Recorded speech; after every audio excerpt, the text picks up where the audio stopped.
Just hours after surviving a heart attack at 10 o'clock at night and still lying in the ICU with unsteady breaths before I could even recover half my strength.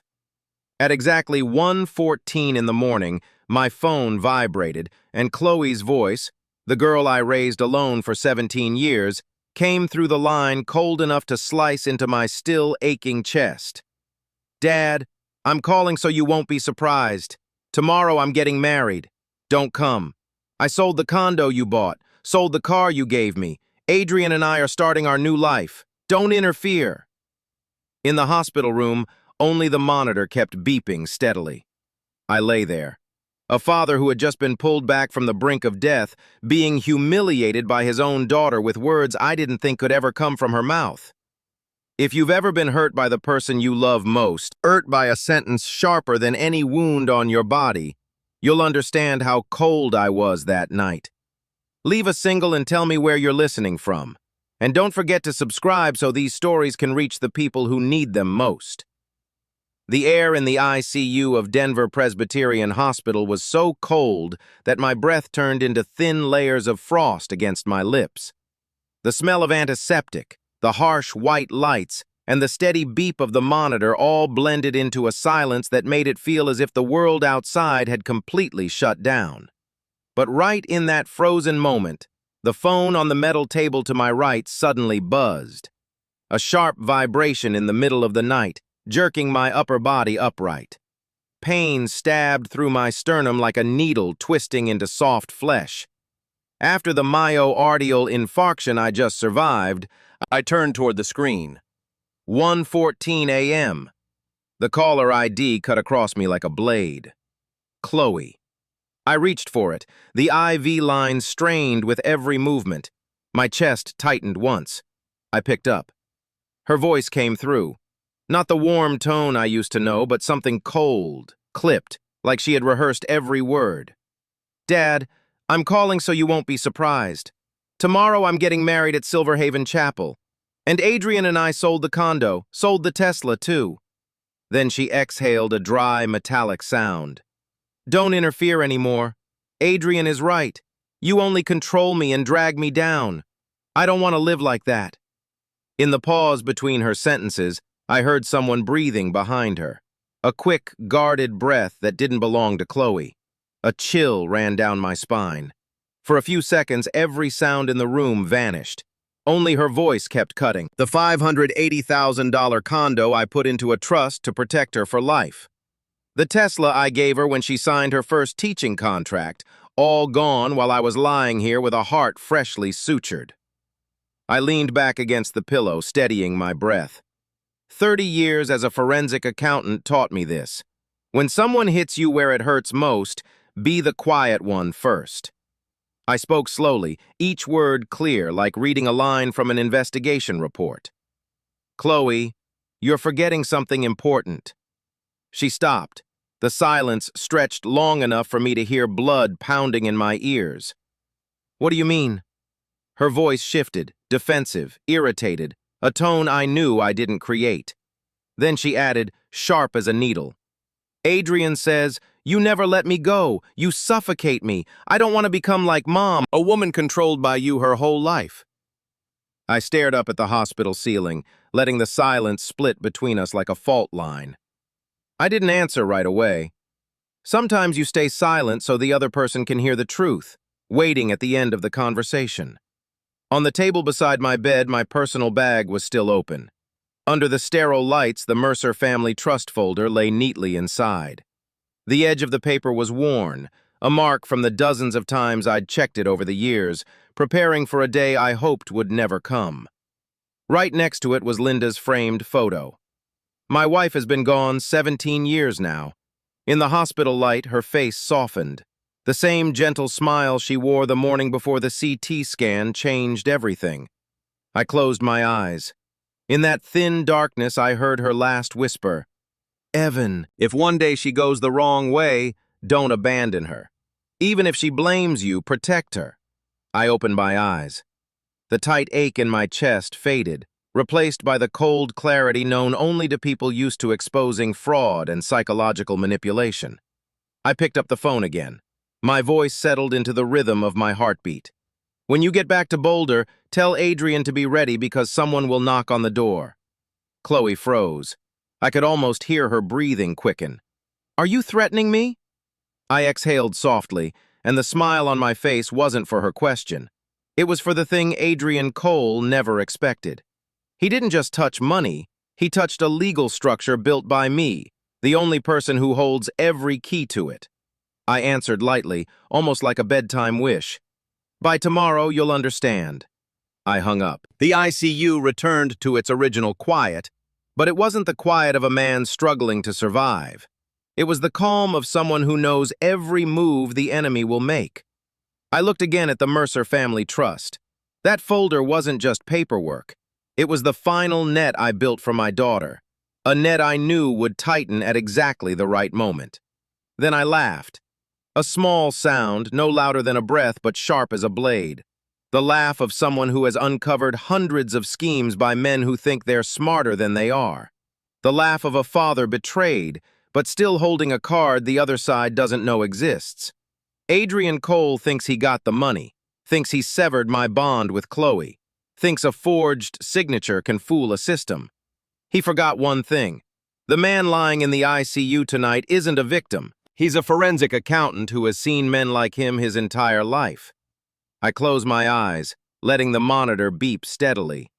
Tomorrow will be the day he starts to fall, and I will be the one watching his entire descent from beginning to end.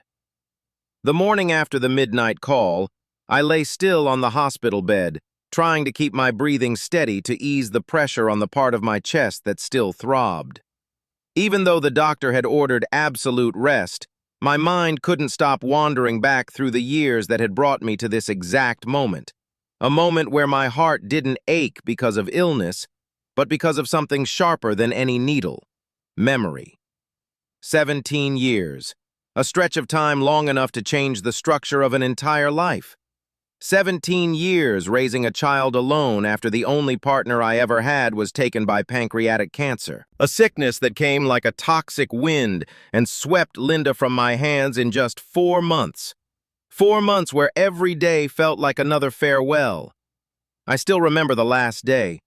Chloe was 10 then, her hair tied crookedly to one side, her eyes wide and frightened as she watched her mother become so thin. The hands that once held her every night now look like autumn leaves. Linda lay in the hospital bed, her breathing as faint as a thread. I bent down and held her hand, cold and light to the point where I feared squeezing any harder would shatter it into 100 pieces. She looked at me exhausted, but still trying to keep that familiar smile, the smile that made even the worst days less brutal. "Evan, don't let our girl be left alone." That was the sentence that followed me for the next 17 years.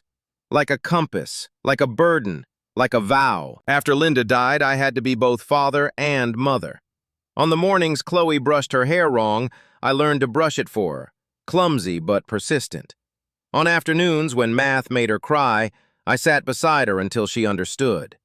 On nights, she dreamed of Linda lying in the hospital. I held her tight until her sobs faded into steady breaths. Our little house in Lakewood had only 2 people, me and Chloe, the sound of utensils clinking in the small kitchen, the scratch of her pencil in the corner of the living room, the low hum of my keyboard as I worked on forensic audits from the time she fell asleep until 3 in the morning. People think forensic accounting is just rows of lifeless numbers, but for me it was the only way to raise my daughter without abandoning her future. Every night when the neighborhood had gone dark, I sat under the warm yellow desk lamp, turning through bank statements, matching numbers, spotting the tiniest traces of financial fraud for the companies that hired me. Sometimes I worked until my hands trembled and my eyes burned from staying open. But whenever I looked over at the small bed where Chloe slept, curled under her pale blue blanket, the exhaustion felt worth it. There was one thing tied tightly to Chloe's childhood: the maple desk. I built it myself in the garage, planning, assembling, and varnishing it over 6 nights. On its surface were scratches from her spills of colored pencils, a tiny burn mark the size of a coin from the time she tried to light a scented candle. A long streak I knew came from her pulling the spaghetti plate too hard while learning to eat on her own. That desk was where she chirped about her first day of 6th grade. That was where I placed Linda's picture at every dinner. And it was at that very desk that Chloe once said, a sentence that made me turn away to hide the tear in my eye. That desk witnessed me turning from a widower into a father, determined not to let his child lose anything else. When Chloe turned 22, I was finally able to buy her first home, a small but bright condo in Boulder, facing the Flatirons. Price? $580,000 held in the Mercer Family Trust to protect her for life, in case she made a mistake or in case someone unworthy walked into her life. The day I handed her the key, she froze at the doorway, eyes wide, blinking as if she couldn't believe the place belonged to her. She turned and hugged me, small arms wrapped tight. "Dad, this is my home because of your heart." I remember every syllable, every breath of that moment. And I remember the way she looked around the empty, sunlit space as she had stepped into a dream. She never dared dream too big. I believed Linda would have smiled if she had seen that moment, and I thought I had secured Chloe's future against any hand that might try to take it. Now, lying in a hospital bed, I saw everything again. The nights I worked until dawn. The cold Colorado mornings drove her to school. The winters we wrapped in blankets, watching movies beside the old maple desk. The long drive to show her the first condo of her life. The first texts she sent were from her college dorm. Every milestone, every detail, every innocent sentence from the child I devoted my entire life to protecting. And then the call at 1:14 a.m., the unfamiliar voice of the girl I raised. The announcement, "Sold the condo! Sold the Tesla! Getting married tomorrow!" I placed my hand over my eyes, letting my breath fall slowly. Not because I was weak, but because everything I had guarded for 17 years could tremble just because a man named Adrian Cole stepped close. Linda once said, "Evan, don't let anyone steal our daughter's heart." Her voice seemed to echo across time, touching the fresh wound in my chest. And in that moment, I understood one thing. I didn't just have to save Chloe from Adrian, I had to keep my final promise to Linda. Before my heart stopped beating in that ICU room, there had been an evening at the Timberline Grill that I later understood was the first moment Adrian Cole exposed himself. The Timberline Grill was more crowded than usual that night. The amber light spilling over the walnut tables gave the whole place a kind of artificial warmth. The kind of warmth people stop by for when they want to hear what comforts them, not what's true. I chose the table near the window where I could see the length of the 16th Street Mall outside. A habit of the job, always choose the widest field of observation. Chloe walked in first, wine-cold dress, slightly tense eyes, her fingers gripping the strap of her purse as if holding on to a fragile belief. But the person who changed the temperature of the room was the man walking behind her, Adrian Cole. He entered with the posture of someone convinced he should be noticed, a dark gray Italian-cut suit fitted to his frame, the steel glint of a Rolex Datejust on his left wrist. The restaurant lights caught the watch face as if conspiring to display every detail. Chloe introduced us. "Dad, this is Adrian." I stood and offered my hand. He squeezed mine a little longer than courtesy allowed. Smart men use handshakes to read people. Dangerous men use them to test dominance. He leaned in and smirked, speaking just low enough for only me to hear. "Hope you keep calm tonight. Chloe says you worry too much." In that exact moment, a cold line ran down my spine. This was the man who had turned my daughter's voice into that emotionless tone during the 1 to 2 a.m. call. We sat. The server brought menus, but Adrian didn't open his. He tilted his head toward Chloe and smiled the kind of smile people practice in mirrors. "Let me order for you. Their surf and turf is amazing." I straightened in my seat, not from jealousy, but from the way he made decisions for her. On the very first night meeting me, which felt wrong in a way only a long-trained instinct detects, Chloe glanced at me, her eyes carrying both irritation and worry. then whispered just loud enough for me to hear, "Dad, stop scrutinizing Adrian." When the orders were placed, I noticed the first red flag. As Adrian took off his coat, his car key slipped from his pocket, and I saw instantly that it was a key to a BMW 7 Series. I had watched him drive up in it. A 7 Series isn't for someone newly stable in life. It's for someone extremely wealthy or extremely reckless. His voice cut through the table. Denver traffic was awful. Drove from Cherry Creek and got stuck for almost half an hour. Cherry Creek is the wealthiest neighborhood in the city. Another imbalance. The server set a bottle of Cabernet on the table. Adrian flipped the wine menu lazily for a few seconds, then said, "This one's fine, but Mercer, I hope you don't mind choosing the wine." His tone was soft but coercive, like someone placing a pillow over your face and calling it kindness. I understood immediately. He expected me to pay. I smiled and asked the server to bring the best bottle within their premium tier. Not to show off, only to see how Adrian would react when control shifted. Forensic accountants don't just read numbers, they read people. He glanced at the price on the bill when the server set the wine down, and I watched his neck muscles tighten. In less than 10 minutes, he began monologuing about finance. "The market is actually great right now for people who understand equity. I'm tracking some interesting opportunities." I didn't challenge him, but listening for 3 minutes was enough to recognize he didn't understand equity in any technical sense. He used the word the way financial predators use it to cover a gaping lack of real foundation. Their language is always the same. Big words stretched over bigger emptiness. When the salads arrived, Adrian turned to me. "Chloe told me you bought her the Boulder condo. That location has prime resale value. If I had it, I'd sell immediately to free up capital." The sentence hit straight at the heart. That condo was the last fortress I built to safeguard Chloe's life. It wasn't a tool for flipping capital. It held my heart, my memories of Linda, and the 17-year promise I'd lived inside. Chloe looked at me, lips pressed into a small line, then murmured, "Dad, don't overcomplicate things. Adrian's just being practical." He looked at the condo like a wolf looks at meat. I looked at him like an investigator looks at a suspect who has just slipped. When Adrian reached for the wine, the light caught his hand. I saw a faint indentation on his ring finger, a mark only left by a long, worn wedding band. Not engagement, not a casual relationship, a marriage recently ended. Men who flee a divorce and sprint into a new relationship always carry the scent of bankruptcy, financial or emotional, often both. I linked all 5 signals. They formed a picture so complete it chilled me.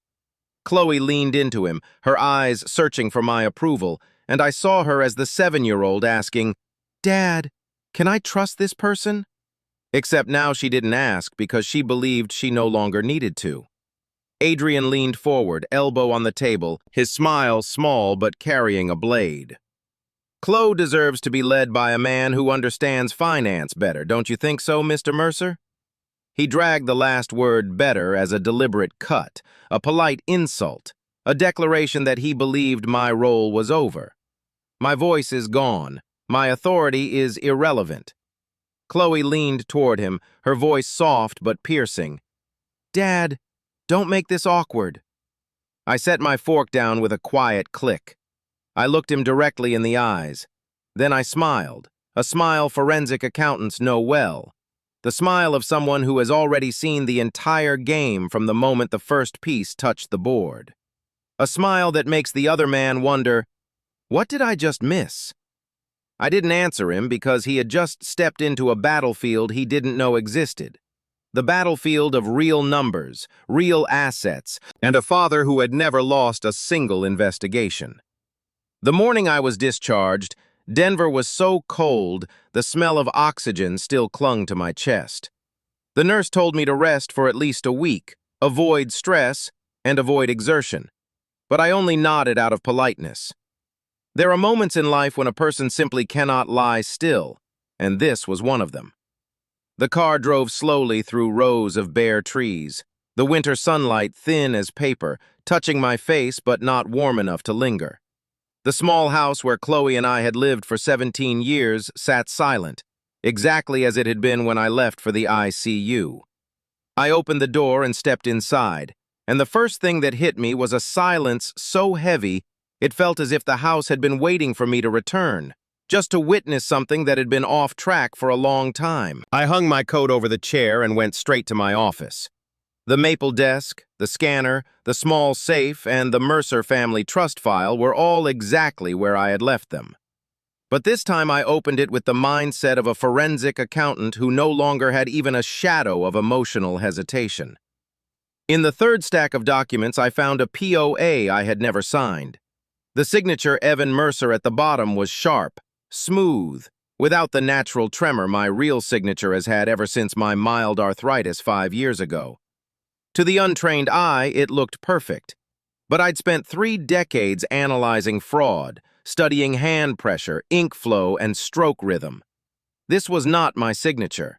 It had been generated using handwriting simulation software, the type scammers buy on private forms, capable of stitching together strokes from existing documents to create a signature more real than real. Looking at that POA, I knew one thing for certain. Adrian wasn't just a bad man, he was prepared. From the hospital, Chloe said, "The condo is already sold." But I knew any asset inside the Mercer family trust required the trustee's signature, mine. Without the real signature, the transaction could not be completed. I opened my laptop and logged into the escrow account. A notice flashed in the center of the screen. Status: Release pending title clearance. I leaned back and exhaled slowly. That meant no keys handed over, no full wire sent, no closing.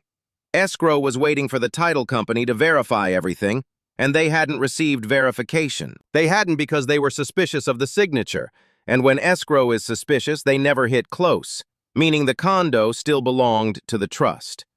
Adrian hadn't gotten a single cent. I enlarged the signature on the POA, analyzing the loops, the slant. Every detail confirmed that someone had copied my 2019 signature from an old contract and rebuilt it with software. He knew I had heart issues. He knew I might not be fully alert. He thought I wouldn't notice. I touched the corner of Linda's picture frame. Her gentle smile felt like a needle pushing deeper into my resolve. I opened my contacts and scrolled to a name I hadn't had to call in 10 years. Grant Holloway, former FBI agent, the man who led 3 major cases I assisted on. A quiet, hard man with an uncanny ability to smell fraud from miles away. The phone rang 4 times. Then his low, growly voice came through. "Evan, haven't heard you sound like this in a long time." I drew a breath, steadying my tone so it didn't sound like a man just released from the ICU. "Grant, I need you immediately. Bad enough for you to call me this early." Worse than I thought. My future son-in-law forged a POA, attempted to sell trust property, and show signs of financial fraud. I heard the scrape of a chair. He was sitting up. "Name, Adrian Cole. You have documents." "I have everything. And I need you to analyze the signature source, the impersonation pattern, the escrow trail, and any prior fraud connected to him." Grant went silent for a few seconds, but it wasn't hesitation. It was the silence of a man switching on his investigative machinery. "I'll be in Lakewood in 3 hours." I nodded even though he couldn't see. "Grant. Yeah, my daughter is being manipulated by him." He answered without a beat. "Then we pull her out of that trap." I hung up and set the phone on the desk, then reopened the Mercer family trust file. Every page, every annotation, every expense for Chloe over 17 years. Each one a precise piece of a life I had built to protect a single child. I knew I was no longer talking to Adrian with emotion.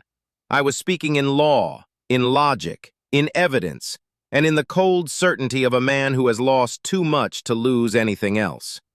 When I closed the file, sunlight slanted through the window and lit up the page where Chloe Mercer's name sat. This was no longer the story of a wounded father. This was a legal war I was obligated to win because I had promised Linda and because my daughter needed saving from the man trying to strip her life down to the last dollar. And the truth was simple. Adrian Cole had triggered the wrong man irreversibly. 10 days after the first phone call, Grant Holloway returned to my house with a file thick enough that its cover was nearly tearing apart. He dropped it onto the maple desk with a heavy thud, a sound that told me whatever lay inside would not be light. I poured 2 cups of coffee, but Grant didn't touch his. He simply pulled out a chair and looked straight at me with the eyes of a man who had spent a lifetime staring into the darkest corners of people. "Evan, it's worse than we thought." I opened the file.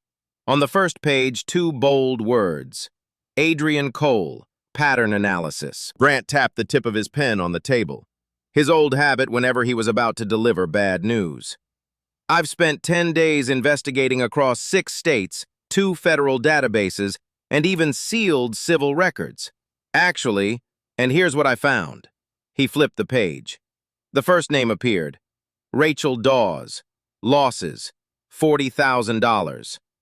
Grant's voice was steady, almost prosecutorial. They met in 2017. 8 months later, Rachel wired money to Adrian for an investment. He disappeared the same day the largest transfer cleared. I stared at Rachel's photo. A woman in her 30s, beautiful smile, tired eyes, the kind of woman men like Adrian target, independent but recently wounded. Grant turned to page 2. Melissa Pike lost her 2-bedroom condo, marketing professional. He convinced her to open a joint-backed studio. She signed the mortgage. He drained the funds and walked. She lost everything. I closed my eyes briefly, not because of the money, but because I recognized the pattern. 3 women, same script. Charm, acceleration, dependency, extraction, disappearance. Then page 3, Veronica Hale, restraining order, 2020. Her photo showed a woman standing outside a courthouse clutching a file, hope hollowed out of her face. Grant explained she filed a protective order after he stalked her when she asked for her money back. Case dismissed for lack of evidence. Adrian left the state 3 days later. I fit the pieces together faster than my heartbeat. 3 victims, 3 blueprints of the same crime. I looked at Grant and the 4th. Grant opened the next section, adding documents from Arizona. A case never concluded in Scottsdale. A woman named Kara lost money to a business partner named Adrian C. She moved abroad before finishing the report. I set my pen down. 4 victims. Those we found, Grant emphasized. There could be more. He pulled out another sheet and slid it toward me. A credit card statement. The numbers bled red across the page. His credit card debt is $89,000.80. $89,000. My jaw tightened, Grant continued. Checking account 212. Savings almost 0. He flipped to the lease agreement. BMW 7 Series 3-year lease, 3 payments behind. The dealership is prepping a repossession. Every detail painted the same portrait. A drowning man. And Chloe was his lifeline. Grant leaned in, voice low and sharp as a paper cutter. If he sells Chloe's condo, Evan, he'll disappear within 72 hours. I knew he was right. Once a man like Adrian touches the money, he vanishes. New state, new name, new victim, just like he did to Rachel, to Melissa, to Veronica, and maybe to Kara. I sat frozen, gripping the desk until my knuckles turned white. Grant softened his tone. You need to act fast. I nodded. I know. But just as he stood to leave, my phone buzzed. Unknown number. I was about to ignore it, but something in my gut told me to pick up. A shaky but steady female voice came through. Mr. Mercer. Yes, who is this? A brief silence. Then, this is Melissa Pike. I looked at Grant. He immediately returned to the table, motioning for speakerphone. Melissa's voice tightened, thick with pain and resolve. If your daughter is involved with Adrian, please let me help. The call ended, leaving behind a silence heavier than any revelation in the file. Grant slowly sat back down, his eyes sharp, as if a missing piece had just snapped perfectly into place. On the table, the file of 4 victims lay open. And now the voice of a 5th had entered the room. I said nothing. I simply locked my phone, stood up, and packed the entire file into my leather case. Some moments don't require discussion. They demand action. Chloe was in Boulder beside a man who had already destroyed the lives of at least 3 women and possibly more. And I knew the hardest part was coming, not from Adrian, but from Chloe's own mouth. I drove to Boulder in the late afternoon, the sky heavy with thick gray clouds, so low it felt as if I could reach up and brush their edges with my fingertips.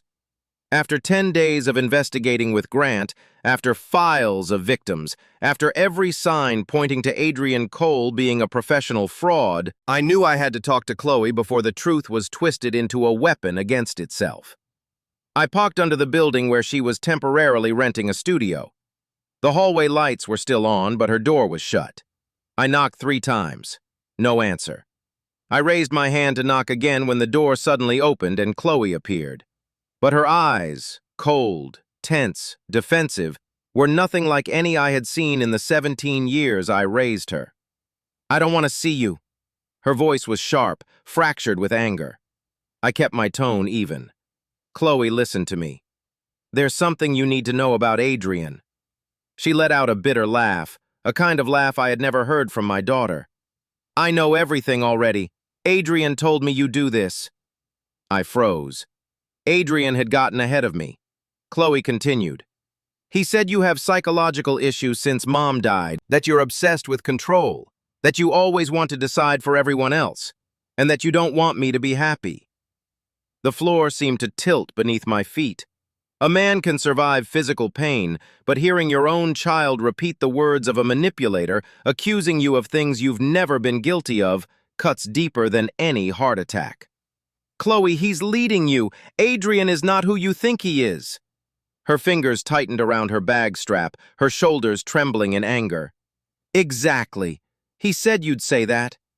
I didn't recognize her voice anymore. She continued, her tone sharp as shattering glass. "He said, you're imagining things, that you want to ruin us because you can't accept that I'm an adult, that you want control over everything just like you controlled Mom." I froze. Those words, poisoned, jagged, scraped through my chest like metal against glass. "Chloe, your mother was never controlled by me." But she wasn't listening. She shouted loud enough for the whole hallway to hear, "I won't become another Linda, another woman you controlled." For a moment, the air solidified. The sentence hit me like a hammer. Linda, who fought cancer with every breath she had. Linda, who held Chloe through every fear she ever had as a child. Linda, who never once accused me of anything but loving too deeply. Chloe had used her name like a blade. My heart tightened, not from illness, but from the realization that Adrian had done the worst thing a manipulator can do. He made his victim turn against the one who loved her most. I steadied my voice. "I raised you for 17 years. Those words are not yours."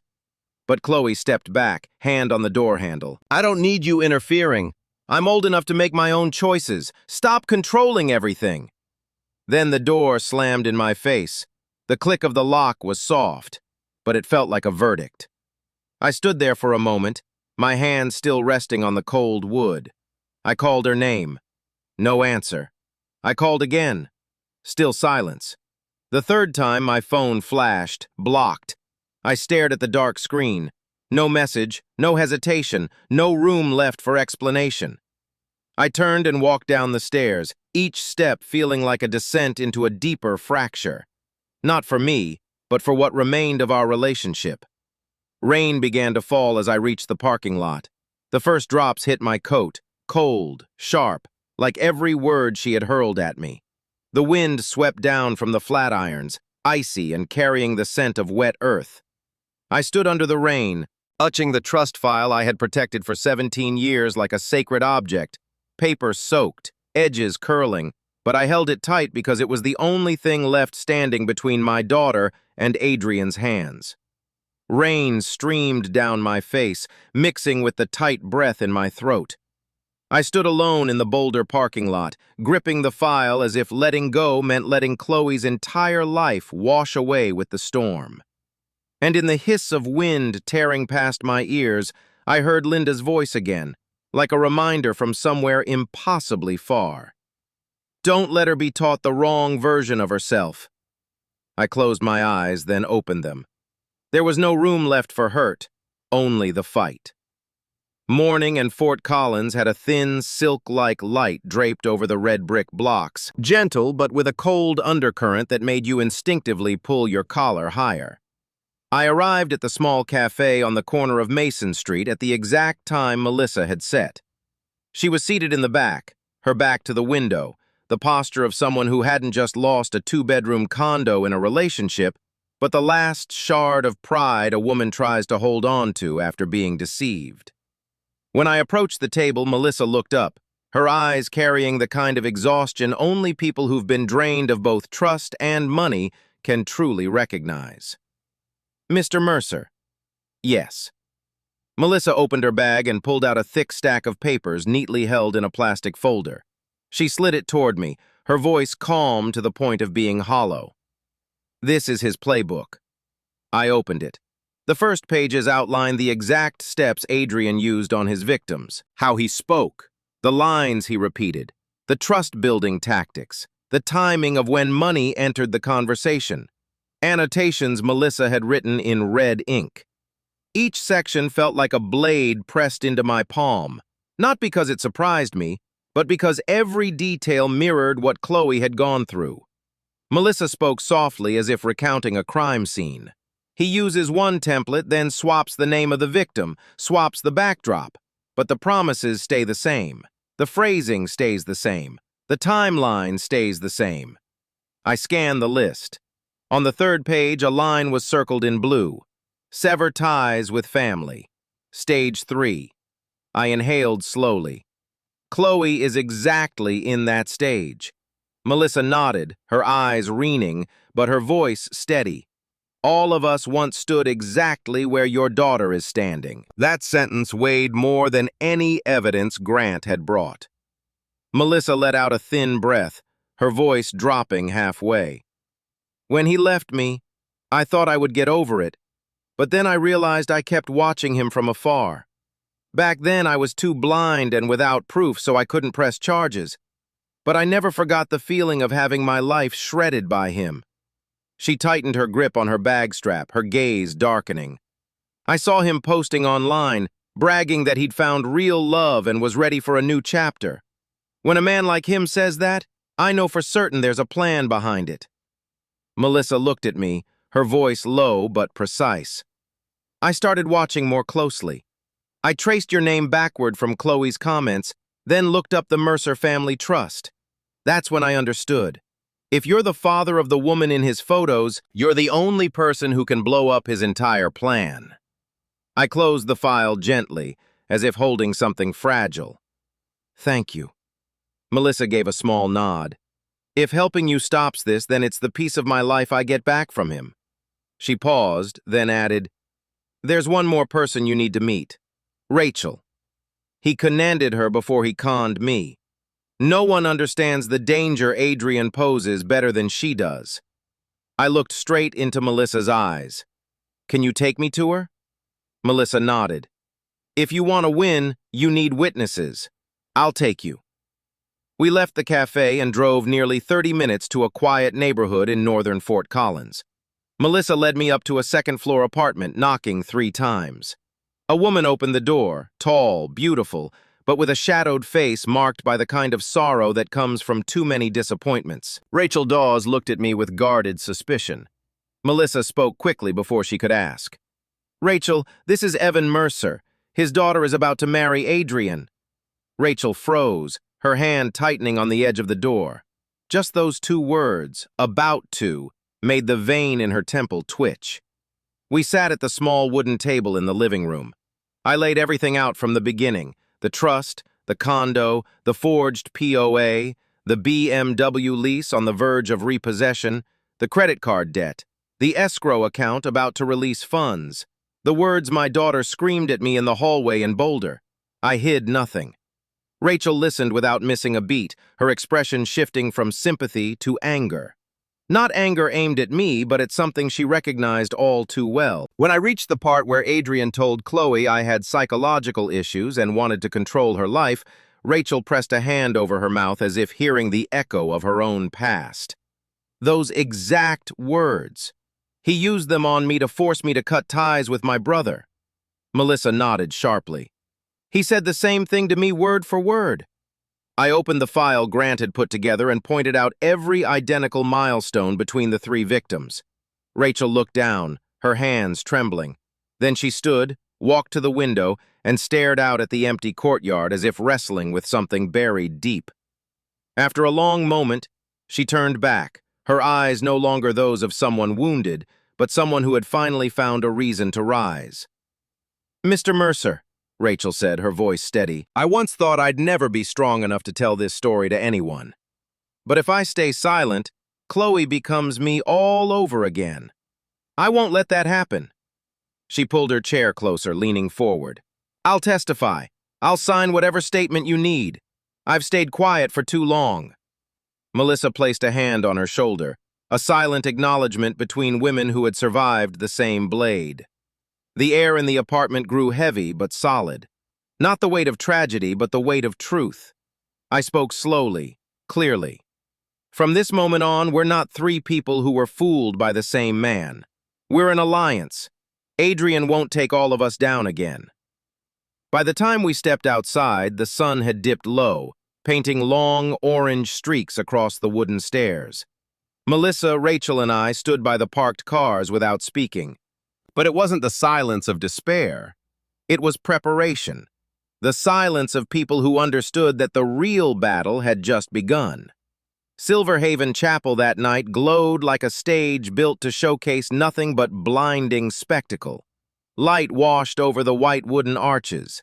Strings of fairy lights poured down the columns, and soft music drifted from speakers hidden inside the walls. The kind of setup meant for a lavish performance rather than a real life. Outside, Chloe's friends clustered together, phones raised, some even live streaming. The atmosphere was so electric that anyone unaware of the truth would think this was the happiest moment of her life. Adrian stepped out from the left wing, wearing a tailored white suit, looking like a champagne commercial tycoon. He adjusted his cuffs, flashing the Rolex that didn't match a man drowning in nearly 6 figures of credit card debt. Chloe appeared minutes later, flowing gown, soft updo, flawless makeup. But the moment our eyes met at the chapel gate, her smile vanished in an instant. "Dad, you're not allowed inside." Her voice was small but rigid, cold, as if the man in front of her wasn't the one who raised her for 17 years, but a stranger blocking the doorway. I stood outside the gate while light rain collected on my coat. The wedding security glanced at me apologetically, unwilling to interfere. I said nothing, just inhaled once deeply.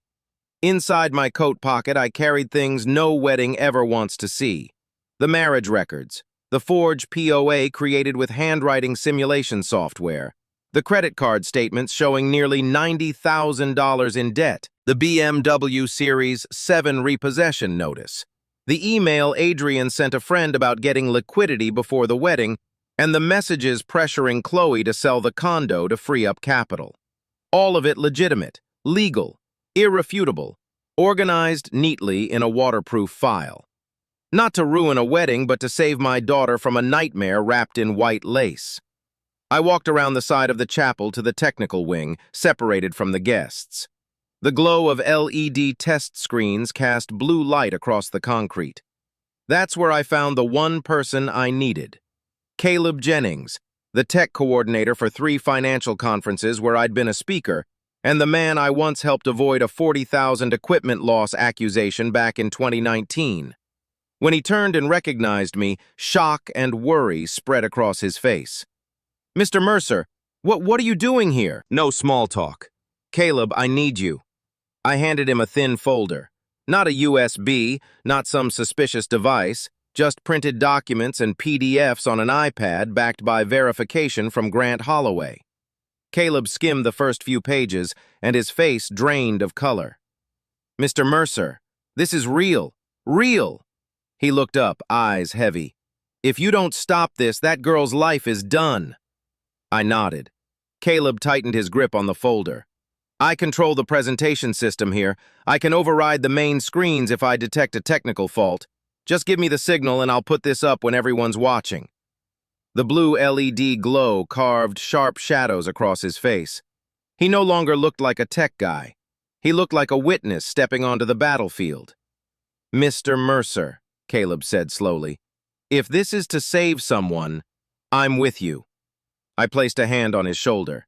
Nothing more needed to be said. The storm was already at the chapel door. All that remained was the signal, and Adrian Cole's world would collapse under the very lights he adored.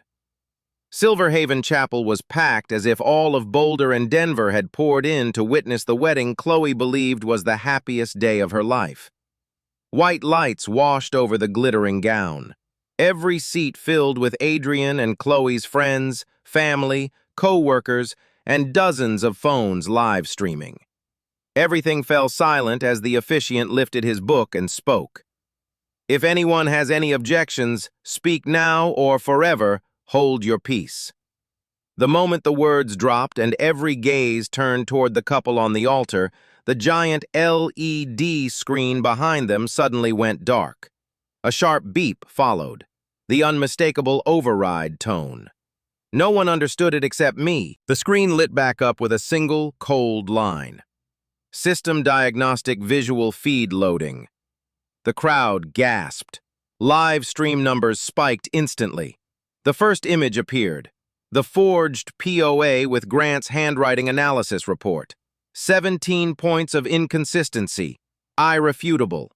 Whispers rippled across the pews. Chloe turned around, breath shaky, fingers tightening around her bouquet.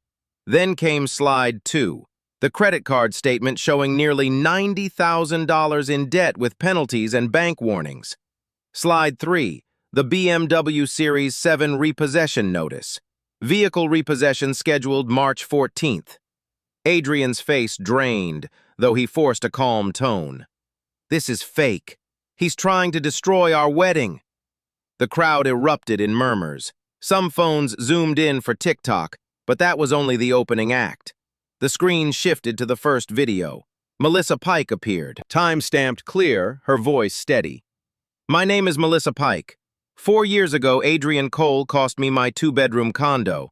This is the clip of him telling me about his liquidity plan." Then the audio played Adrian's voice. "We just need temporary liquidity. Once you sell your place, I can clear the debt. If you cooperate, our future will be fine." Screams, gasps, and stunned murmurs shot through the chapel. Adrian shouted, voice cracking, "She's lying! She's unstable!" But immediately the second video appeared. Rachel Dawes, strong-eyed, unwavering. "I'm Rachel Dawes. Adrian Cole stole $140,000 from me using the exact words he's been saying to Chloe.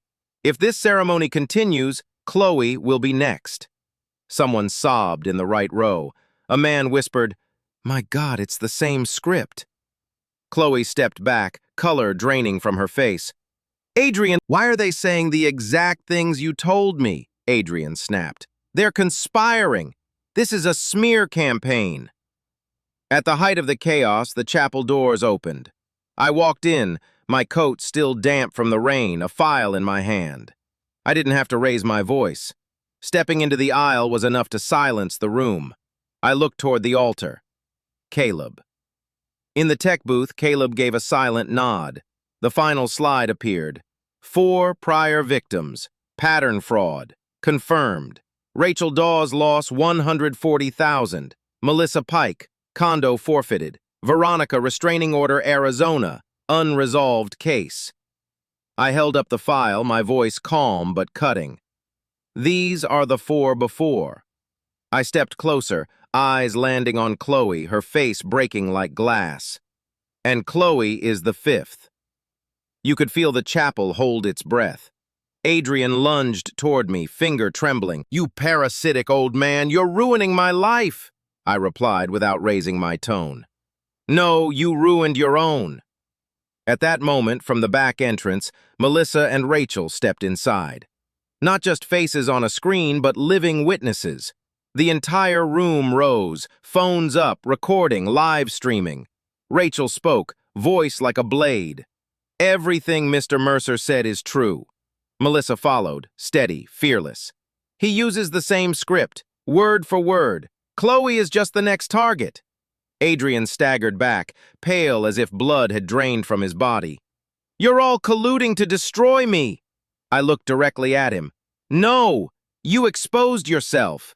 Lights shimmered across the wooden floor, flickering like a frantic heartbeat. Every phone was aimed at Adrian, not with admiration, but with the raw shock reserved for a con man caught in the act. Chloe stood in the middle of the aisle, trembling, but finally seeing the truth. And I, after months of being called controlling, paranoid, unstable, had finally pulled my daughter back from the edge. The front courtyard of Silverhaven Chapel had never seen chaos like this. Guests poured out through the main doors, whispers rolling in waves, phones lifted high to capture every second. A misting rain fell over the brick pavement, forming widening circles of water under the glare of headlights. Adrian stood in the middle of the crowd, breathing hard, eyes darting like a trapped animal. The pristine white suit that minutes earlier symbolized manufactured power now looked like a ridiculous shell wrapped around a man fully exposed. He looked around, no paths left to run. A police siren shattered the air. A patrol car pulled up. Grant stepped out first, coat damp with rain, followed by two uniformed officers. Grant jerked his chin toward Adrian, his voice steady and cold. Adrian Cole, you're under arrest on 3 primary charges: fraud, forgery, and identity theft. The crowd gasped. One officer stepped forward, pulling a folder from his breast pocket. We have a warrant from the Boulder County Court. Hands behind your back, please. Adrian stepped back, shouting, No, I didn't do anything. It's all fake. This is fabricated. I'm not going anywhere. He spun toward the parking lot, but Grant caught his wrist instantly. Adrian thrashed, screaming in front of every wedding guest. Let go of me! You have no right! I'll sue every one of you! The officers moved in, restraining him as he fought and cursed. A sharp twist forced him forward, and he slammed face first onto the hood of the patrol car. The metallic thud echoed across the chapel courtyard, making several people flinch. The cuffs locked with a crisp click, cold as a verdict. Adrian was yanked upright, pale, hair soaked and plastered to his forehead. He screamed at me, voice cracking in panic. Mercer, this is your fault, if it wasn't for you! But no one believed him anymore. Chloe stood only a few steps away, frozen. Her face was chalk white, eyes rimmed red, shoulders trembling. As police escorted Adrian past her, she stared at him with a look shattered beyond heartbreak, because the truth was too bright to hide behind anymore. Melissa stepped forward and lightly rested a hand on Chloe's shoulder, her voice low, warm, but unbearably sad. Chloe, you're not the first person, he told. You're the only one. Rachel stood beside her, honest and unwavering. He used every one of those lines on us, word for word. You weren't the only one, and you wouldn't have been the last if today didn't happen. Chloe collapsed onto the wet pavement. A broken sob slipped out, small enough to break anyone's chest open, but loud enough for a father to hear across a lifetime. I stepped closer and knelt beside her. I didn't say anything. I just opened my arms. Chloe fell into my chest like the 6-year-old who once clung to me the day her mother died. Her sobs shook through my coat, hot and heavy with every month she'd spent drifting away. Dad, a fractured whisper. I was wrong. I didn't listen.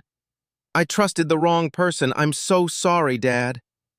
I held her tight, steadying her in the soft rain and the fading siren in the distance. It's all right, sweetheart, I'm here.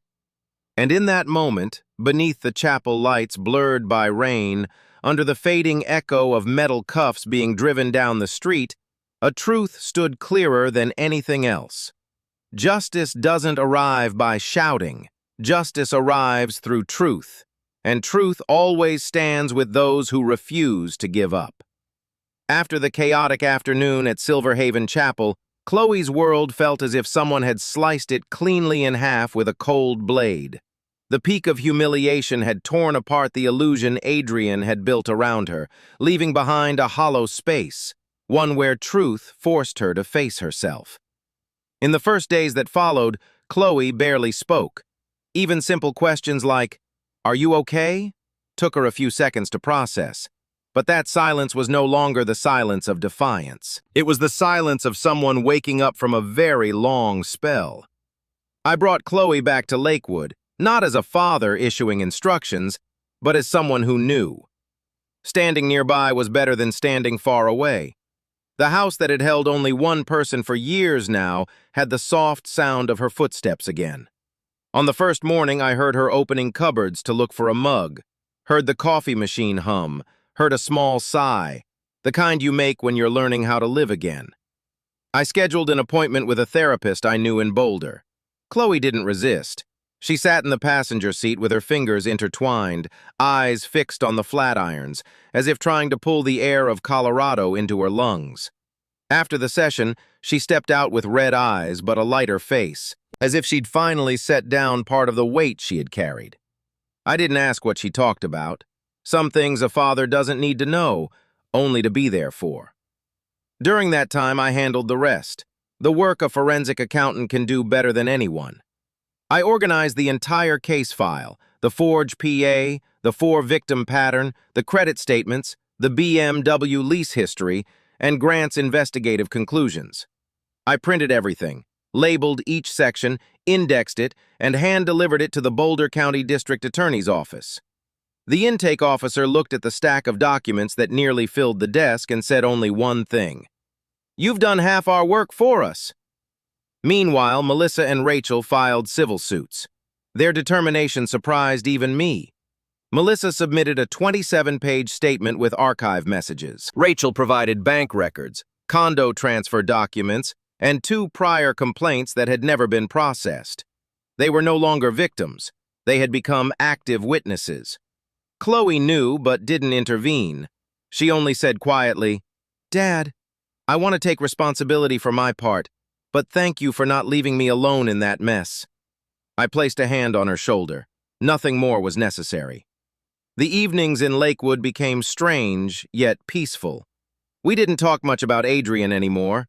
Instead, we talked about the classes Chloe wanted to return to, the research project she had left unfinished, the piano she had abandoned in a dorm storage closet years ago. Every sentence was a small step back toward herself. One dry afternoon, the wind from Sloan Lake drifted in, carrying the cool smell of water.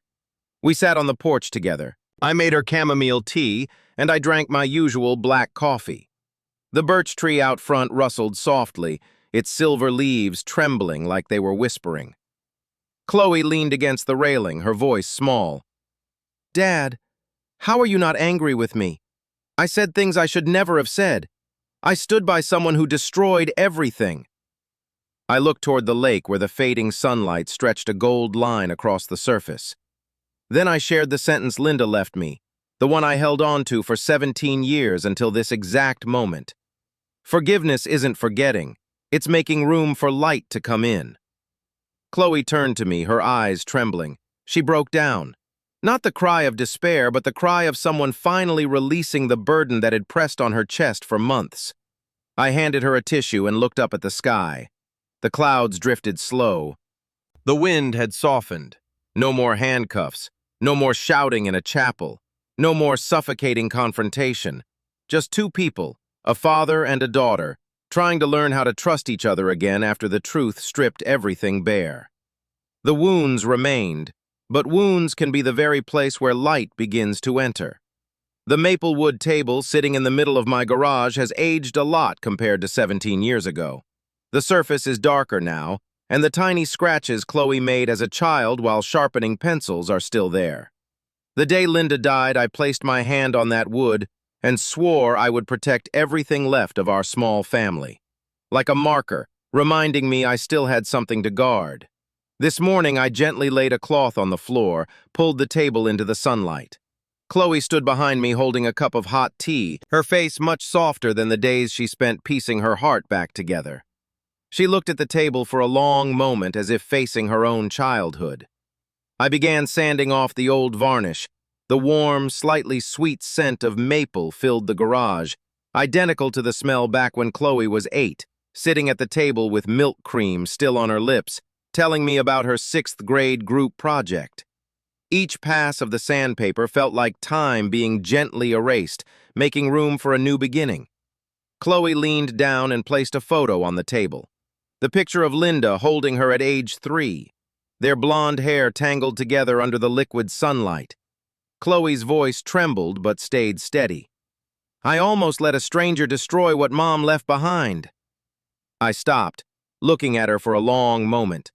She didn't need to say Adrian's name. His shadow was already behind us. But justice isn't just emotion. It has to be recorded. Last week, the Boulder County Court held the first hearing. Adrian was sentenced to 8 years for 3 primary charges: fraud, identity theft, and forgery. The financial penalties attached ensure he will never rise again using the same methods. He was placed on the financial predators list, losing the right to access any controlled assets in the future. The victims, Rachel, Melissa, and a woman in Arizona, received compensation through civil judgment, and the condo in Boulder. Ownership returned to the Mercer Family Trust. The title company personally apologized for not catching the forged POA signature. They said one sentence I'll never forget. "Mr. Mercer, some people operate like professionals, but you're more professional than they are." I went back to the table, sanding another layer. Chloe stood with her arms folded, quietly watching. She didn't cry. She just looked like someone learning how to appreciate things she once took for granted. I placed my hand on the wood and spoke slowly, each word deliberate. Justice isn't always about putting someone in handcuffs. Sometimes justice is bringing your child back to where they truly belong. Chloe nodded softly, then rested her head on my shoulder. A simple moment, but strong enough to seal the cracks we had walked through. Outside the porch, the afternoon light fell across Lakewood like a shimmering mirror. The water lapped softly against the shore, barely audible, like the heartbeat of someone who survived a close call. Chloe whispered, "Dad, thank you for not giving up on me." I placed my hand on her hair and answered, "I never will, and neither will Linda." The two of us stood there looking at the lake shining like a new promise. And if you've listened this far, thank you for spending time on the story of a father who used nothing but truth to keep hold of what mattered most. If you want to follow more journeys where justice stays quiet but always precise, I warmly invite you to stay. So, the next stories find exactly the people who need a little light on their hardest.